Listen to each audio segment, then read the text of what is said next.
care anything about property, don't care about life, liberty, and possessions. They just trample everything. They take what they want. So here's what I'm saying. Let's try a new thing, gang. Instead of looking at a dissolved, broken government, when they are planning unbelievable, y'all are on the internet, you've probably seen what's all going. They got 3,768 FEMA camps designed for us, just like us, right here. That's who's going to fill those FEMA camps up, unless we kind of change our mode of operation and thinking. Now that's what, and while we're trying to get rid of the Fed, while we're trying to get a few little guys in office, we all, by the time we get 5 guys in there worth anything, we're probably going to be in a FEMA camp. So what I'm saying is, we better start figuring out how to get into the kingdom of heaven and asking God to intervene. And I'm done. Oh, this is great. What is this property you speak of? What is the property? Yeah, because you look at the Declaration of Independence and it talks about life, liberty, and pursuit of happiness. Yeah. But I think your definition of property is something that's not obvious to a lot of people. Well, that's right, and John Locke was really a little more clear than Thomas Jefferson. Thomas Jefferson was, again, trying to make a document everybody would agree to. And pursuit of happiness sounds really good, but it's kind of foggy. What he should have said was property, because that's what John Locke called it. And John Locke just called, he said government has one single and sole purpose, and believe it or not, most people in America don't know what it is.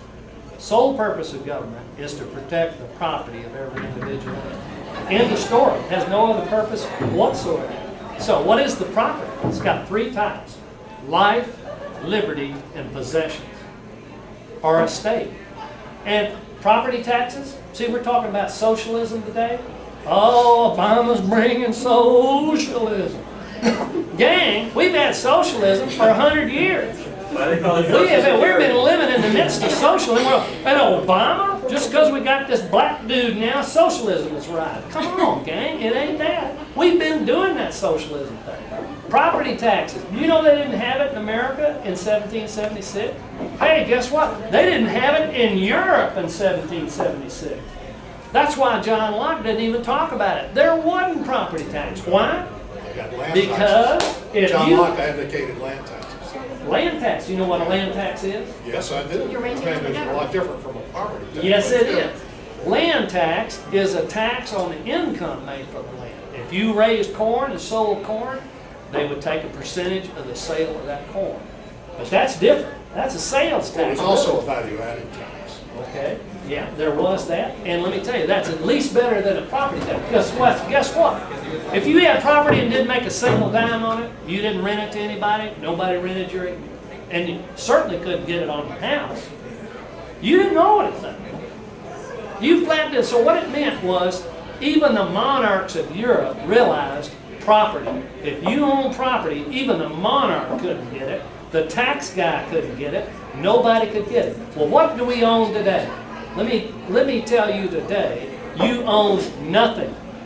You pay for privileges. You pay to exercise your liberties. You buy licenses to drive on a highway, which is ridiculous. You pay taxes to live in your own home. And if you don't even pay those, they'll confiscate your home. You don't even own your home. Now, your life, you think you own your life? You ever heard of sovereign immunity? That's the power of the state to kill you, cut off your arms and legs, and if they do it intentionally or otherwise, they take, steal, and destroy all your property without judicial recourse unless waived by statute or congressional resolution. That's sovereign immunity. And it is so un-American, it is not even funny. It was totally done by the judiciary by adopting ancient monarchical common law, which is unconstitutional, unlawful in America and in Texas. So. Are you talking about the same John Locke, if I'm not mistaken? Did he write the Leviathan? No, it's Thomas Hobbes. Okay. Thomas Hobbes, you're right. Okay. Yeah. Okay.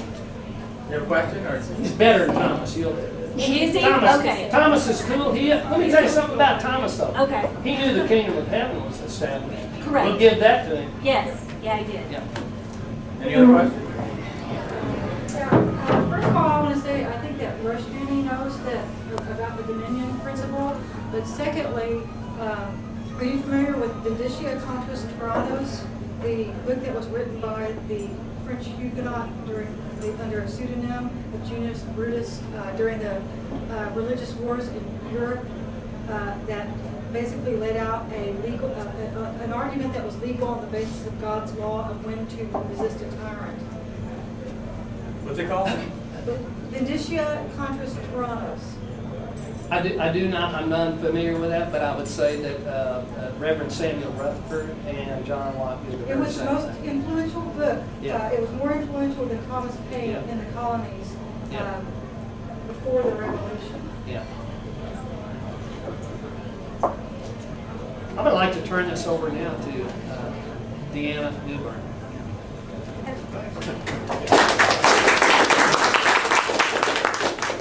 I won't take up as much time as he did. I'll make it short and sweet. But I'm Deanna Newberg, and I've been a kindergarten teacher for 12 years. I guess it was 2007 I met Ron. I joined his meetup group at Silver Eagle Tap House, and I've been going there ever since. And he kind of turned me on to John Locke and the Second Treatise of Government, so I read that. And then I read The Law by Bastiat and several other books. And I've always been a history buff. And I decided, looking at the curriculum that I had in the school and what my daughters had, I had a daughter that she just graduated high school this year, and a daughter that's going to be in 4th grade this year. And they really didn't know about John Locke, the principles of property. There were so many things that they didn't understand. And I was pretty frustrated with it. So last year, during my kindergarten year, I decided, this is not difficult to understand. John Locke's principles of property are easy. And I'm going to give it a go with my kindergartners, and I'm going to teach them about John Locke and the principles of property. Well, there are no books out there for that age child on John Locke. So because I had read his history and I had read the Second Treatise, I just went ahead and told them a history lesson about his life, about what he did, the importance of it, the danger that he put himself into, and they were glued to me. I mean, I had their attention. It was just amazing to see how they took to this information. And these are 5 and 6-year-olds. And then we discussed, what the principles of property are. We tied it into Thomas Jefferson, the Declaration of Independence. We wrote a class story. Each class dictated a story to me about what they had learned. We printed it all up and we sent it to administration, central office, superintendent, because they said, you know what, guys, you know something that all of these teachers and administrators don't know. So let's write them a story and let's, enlighten them. And they were really fired up about it. And so we put together this book. Actually, this is one that my kindergartners, this is what one of the final copies looked like. They decorated it. They told the story of how John Locke and Thomas Jefferson and the principles of property tie into our Republican form of government. And each class, I taught 5 classes, language arts last year. So each class has their own story, and I'll leave these out if you guys want to look at them. These are copies you can actually have if you want to take them. They're extra copies that I have. But, you would be amazed at what these kids can understand. And so then I thought, why aren't we doing this? Why isn't this in our compulsory public school system?